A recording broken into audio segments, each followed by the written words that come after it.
At 07:16 hours on June 3, 2023, the USS Nimitz was executing a transit in the international waters of the Taiwan Strait when her combat radar registered an alarming surge. A Chinese destroyer that had been shadowing quietly at a distance suddenly pushed its engines to full power, jumping from a steady cruise to more than 30 knots in barely a minute. The maneuver wasn't random. Unknown to the sailors aboard the Nimitz, the Chinese captain had been given a direct signal from Beijing: close the gap, cut across the American flagship, and prove that China's navy could dominate these waters. It was meant as a showcase of strength, time to flaunt China's new supercarrier, the Fujian, but the stunt backfired. What followed wasn't the show of strength Beijing imagined. Instead, it became a brutal reminder of why U.S. carrier strike groups remain the undisputed kings of the Pacific. And now, Beijing is furious. Rising tensions between the world's two most powerful countries, the United States and China, after several military close calls.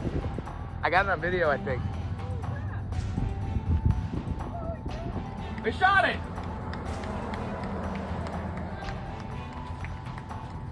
They just shot it. They did? Yep, they just blew it up. See the balloon falling?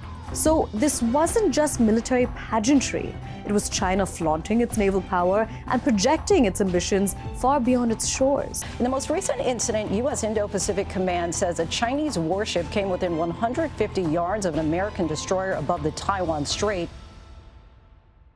China believed it finally had the ace it had been waiting for. Its newest supercarrier, the Fujian, a behemoth of nearly 80,000 tons, had just entered the spotlight. Unlike Beijing's older ski jump carriers, the Liaoning and Shandong, the Fujian carried something America had long dominated: electromagnetic catapults. For the first time, Chinese pilots could launch fully loaded fighters, airborne warning aircraft, even refueling tankers. With 3 catapults and an angled recovery deck, Beijing's navy could finally dream of sustained blue water air operations. The first time China has demonstrated its ability to operate 2 carriers simultaneously beyond the first island chain.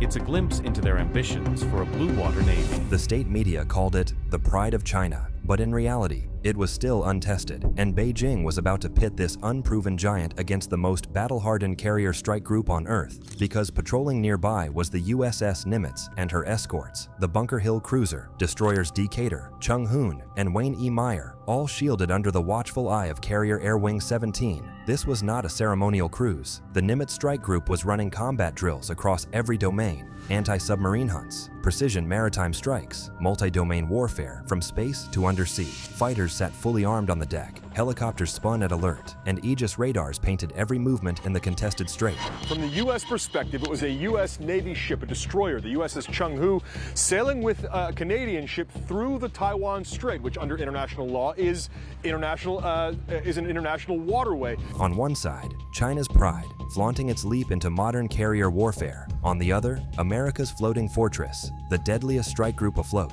a machine honed by decades of war. And as the Chinese Fujian destroyer cut across the American formation, an order straight from Beijing, the world's 2 largest navies found themselves seconds away from a showdown. Then, the first move was made. The Chinese Fujian broke formation on the Nimitz's bridge. Radar screens flashed new bearings. Moving into formation, the Decatur altered course 3 degrees starboard. The Chung Hoon moved close up to screening position. Air Wing maintained patrol at Angels 15, weapons hot. In the Combat Information Center, Aegis radars tracked the Chinese vessel at every second. Above, FA-18S kicked into gear, adjusting their orbit, circling tighter, afterburners glowing as they swept directly over the Chinese destroyer. Seahawk helicopters moved outward. Every ship, every aircraft, every maneuver mattered. One wrong move, and the strait would erupt into chaos. Beijing wanted to rattle America, but as the Nimitz strike group shifted seamlessly into battle posture, it became clear who was being schooled in naval warfare.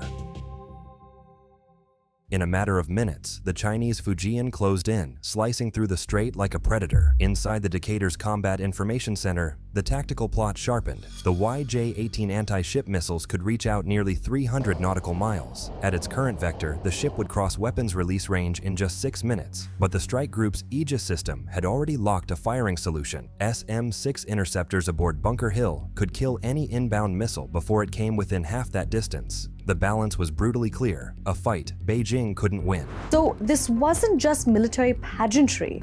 It was China flaunting its naval power and projecting its ambitions far beyond its shores. On the scope, the math was undeniable. If Beijing's destroyer fired, her missiles would cross the water in under 2 minutes, but the strike group's interceptors could swat them out of the sky at nearly double the distance. On the bridge, sailors watched the gray wall of steel close in, the order from the captain razor sharp, never wavering, hold course, do not yield. Above the clash of steel, another duel was already unfolding. From the Nimitz, FA-18 Super Hornets of Carrier Air Wing 17 streaked into the sky, fully armed and combat ready. Overhead, they locked sensors on the Chinese destroyer, banking low and fast, while Seahawk helicopters fanned outward, dipping sonars to scan for lurking submarines. While Beijing had the Fujian, its first true flat-deck carrier with electromagnetic catapults, a technological leap meant to rival the Americans. Her air wing was still unproven, training on modified J-15 fighters, and yet to master full carrier strike operations. By contrast, Carrier Air Wing 17 wasn't an experiment. Every maneuver, every launch, every landing was battle-tested. The difference was night and day, one Navy flaunting untested hardware, the other wielding a battle-hardened force sharpened by decades of war. All the while, the Strait was alive with merchant traffic, 47 vessels within a 50-mile radius, all now inside the engagement zone of the standoff. By mid-morning, the clash had moved from the surface to the skies. At 0941 hours, Chinese radar screens lit up as J-15 strike fighters clawed into the air from the Fujian. Beijing's new pride was finally showing its hand. On propaganda posters, these jets looked like rivals to America's Super Hornets, but in practice, they were antiques. The FA-18 Super Hornets from Carrier Air Wing 17 met them at full combat weight, missiles bristling, tanks topped off, sensors linked together through Link 16. One American jet saw something, they all saw it. The J-15s, by contrast, were coordinating like it was 1975. And then, the Growlers entered the chat. EA-18G electronic warfare aircraft spun up their ALQ-99 jamming pods, flooding Chinese screens with ghost contacts. To the J-15 pilots, it was chaos. Phantoms everywhere, radar locks breaking and reforming. The Chinese, they bunched tight, clinging to visual contact just to stay coordinated. As the skies turned into a lopsided ballet, the drama unfolding below is just about to reach a fever pitch. And then, the moment broke. The planned destroyer, now on the edge of collision, threw its helm to port. The intimidation had failed. Instead of forcing America to blink, Beijing had been humiliated. The message was clear. We do not seek conflict or confrontation, but we will not flinch in the face of bullying or coercion. China's attempt at intimidation had collapsed into a tactical embarrassment, one side reckless, the other unshakable, and the balance of naval power was on full display for the entire world to see. And just as the Chinese ship limped clear, two FA-18s screamed overhead at treetop level, their afterburners thundering across the deck. The message was unmistakable. Recklessness had met discipline, and discipline had won. From the U.S. perspective, it is China here that is to blame for what they called an unsafe maneuver. There's great risk to the safety of mariners. We don't seek a confrontation with China, but those mariners out there were clearly acting in an unsafe way. These close calls are happening more often. The latest last week over the South China Sea, when a Chinese fighter jet flew across the nose of an American surveillance plane in a maneuver the U.S. called aggressive. The near collision in the Taiwan Strait wasn't a one-off. It was part of a dangerous pattern, a game the Chinese have been playing on international waters. For months, Chinese jets have been cutting across the noses of American and Allied aircraft, sometimes passing within just 500 feet, holding formation for over an hour, a knife-edge dance in contested skies. The Pentagon calls it what it is: unsafe, unprofessional, and a direct challenge to global maritime law. We saw the same sort of disagreement just a couple of weeks ago over the South China Sea when a Chinese fighter jet intercepted a U.S. reconnaissance aircraft there. Once again, U.S. said it was an international airspace and had the right to be there under international law. China, however, said it was essentially encroaching upon Chinese sovereignty. And now a near collision that almost started a third world war. The U.S. Navy says the ships were operating with Canadian allies in international waters. China insists it was provocation. From China's perspective, it's almost as if they're describing an entirely different encounter. China's defense minister, speaking at the Shangri-La dialogue in Singapore just hours after this happened, said the U.S. wasn't there for peaceful purposes. They were looking there for a provocation by sailing through the Taiwan Strait. Two different narratives. Two entirely different realities. Washington calls it freedom of navigation, keeping the world's sea lanes open. And Paula, that's so common when we see encounters between the Chinese and the U.S. military, two entirely different narratives of what happened. Beijing frames it as sovereignty, waters it claims as its own, no matter what international law says. Earlier this year, NBC News was on board a U.S. Navy aircraft intercepted by a Chinese jet that flew 500 feet off the wing for over an hour. China is saying it will continue to take necessary measures to protect sovereignty and security. The divide is so stark that even the words used don't match. The U.S. Navy says it's simply following the rules of the road. We were operating in the international laws of the sea, the rules of the road, so to speak, which is, again, internationally accepted, and the Chinese were acting unsafe. China's defense minister, speaking just hours after the incident, accused America of prowling the strait for provocation. China's defense minister then blaming American provocations by even being in the area.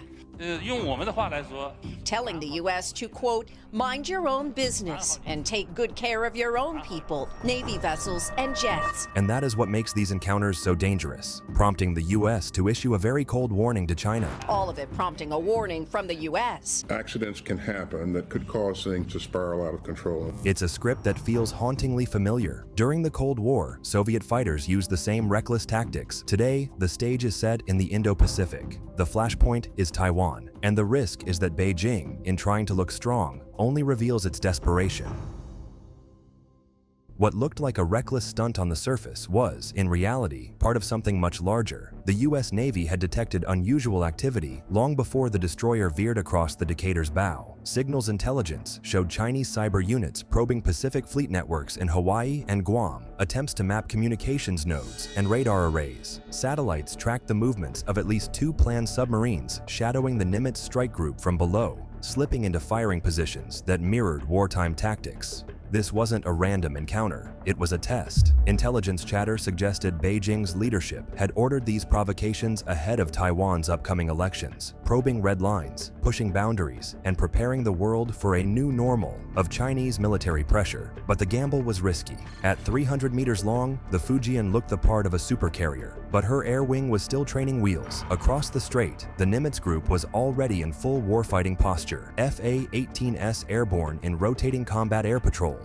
EA-18G Growlers jamming electronic signatures. Aegis cruisers locked onto surface and air targets. Every layer of the U.S. formation was stacked, rehearsed, lethal, and every move China made revealed just how far they had to go before challenging the U.S. Navy on equal terms. The deeper the Pentagon looked, the clearer the picture became. Beijing wasn't just rattling sabers, it was rehearsing for war. U.S. China relations have hit new lows since the U.S. shot down that Chinese balloon in February, and Taiwan remains a flashpoint. The lines of communication are still largely cut off.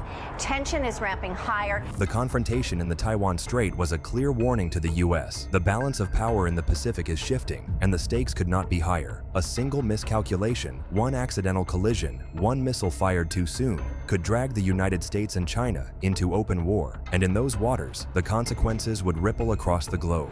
And both defense chiefs at that security summit warned publicly that going to war would be, quote, unbearable. $3.4 trillion in annual trade passes through the South and East China Seas. Oil tankers bound for Japan, LNG shipments to South Korea, container ships stacked with semiconductors and electronics for the entire world. Every vessel relies on international waters, staying open, safe, and neutral. If Beijing succeeds in turning those lanes into its personal territory, the global economy is held hostage. And allies are watching closely. Japan, Australia, the Philippines, each quietly aligning more tightly with Washington. Their ships and submarines now patrol these contested waters, not for prestige, but to prepare for the unthinkable. Behind the steel and firepower lies the human truth. Every man and woman aboard knows one mistake, one misunderstood order, could ignite a war that no one can control. China had come to intimidate. Instead, it was humiliated. This wasn't a show of dominance. It was a live fire comedy, and the punchline was brutal. America's Navy wasn't just ready, it was untouchable.